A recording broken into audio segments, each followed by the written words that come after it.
नमस्कार, मी महेंद्रकर युद्धवीर शिवराम, सोलापूर महानगरपालिका प्रशाला क्रमांक 2, बाळवेज, सोलापूर।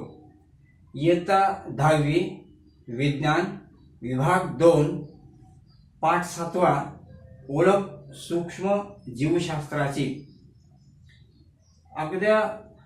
अगदी सुरुवातीच्या काळापासून आपण ही दही बनवतो, दुग्धजन्य पदार्थ।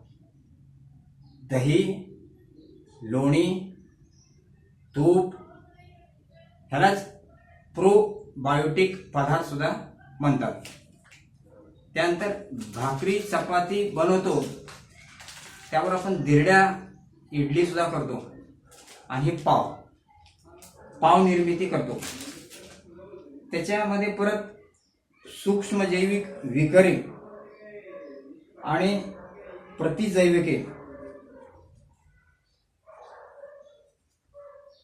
प्रतिजैविके आणि हे बायोगॅस इंधने। त्यानंतर दुसरं आहे हे हा जो कचरा आहे, हा कचरा आपण खड्ड्यात घालतो, याला म्हणतात भूमिभरण स्थळे। त्याच्यानंतर हे जे पाणी आहे म्हणजे सांडपाणी आहे, आपल्या घरात शुद्ध पाणी आपण पाण्याच्या टाकीचं घेतो आणि हे सांडपाणी आपण टाकून देत असताना याच्यावर प्रक्रिया करून जर पाणी सोडलं तर प्रदूषण होत नाही। त्याच्यानंतर हे जे कचरा निर्मितीचं जे असतंय, हा खत तयार होतं त्याच्यातून। त्यानंतर स्वच्छता जी असते, ही स्वच्छता सुद्धा सूक्ष्मजीव करतात। त्यानंतर याच्यामध्ये हे जे दही आहे, ह्या दह्यालाच थोड्या वेगळ्या भाषेत योगर्ट निर्मिती म्हणतात। त्या योगर्ट निर्मितीमध्ये सुरुवातीला काय करतात की दूध तापवतात। दूध तापवल्यानंतर जे उपद्रवी जीवाणू असतात, त्या जीवाणूचा नाश केला जातो आणि त्यालाच पाश्चरायझेशन म्हणतात।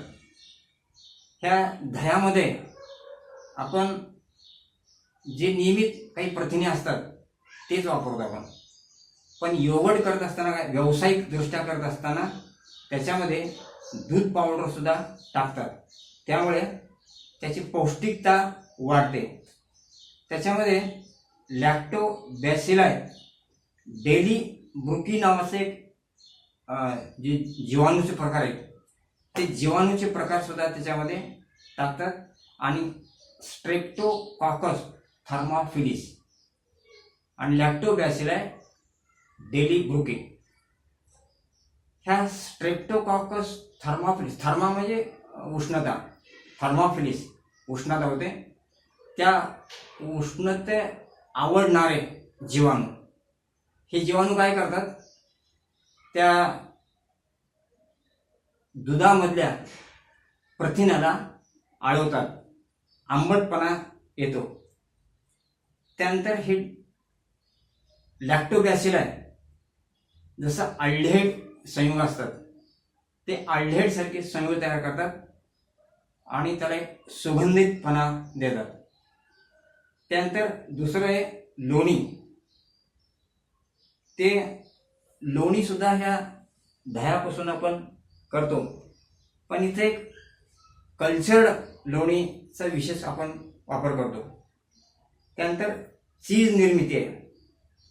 चीज निर्मितीमध्ये लॅक्टोबॅसिलाई लॅक्टिक आणि लॅक्टोबॅसिलाई क्रेमोसिस आणि स्ट्रेप्टोकॉकस थर्मोफिलिस हे सूक्ष्मजीव त्या गाईच्या दुधामध्ये टाकून त्याला जसं विरजन लावतात, हे विरजन लावून त्यातून जे पाणी असतंय ते पाणी काढतात आणि त्याच्या वड्या तयार करतात आणि ह्या वड्या थोडे जास्त दिवस टिकतात याच्यातून पाणी वगैरे काढल्याने। याच्यामध्ये विशेष रंग स्वाद टाकतात. फळाचे रंग किंवा फळाचे जे काही प्रकार असतात, केळी किंवा स्ट्रॉबेरी, ते टाकून याचं उत्पादन करतात. त्यामुळे याच्यामध्ये जे पौष्टिकता असते ते वाढते.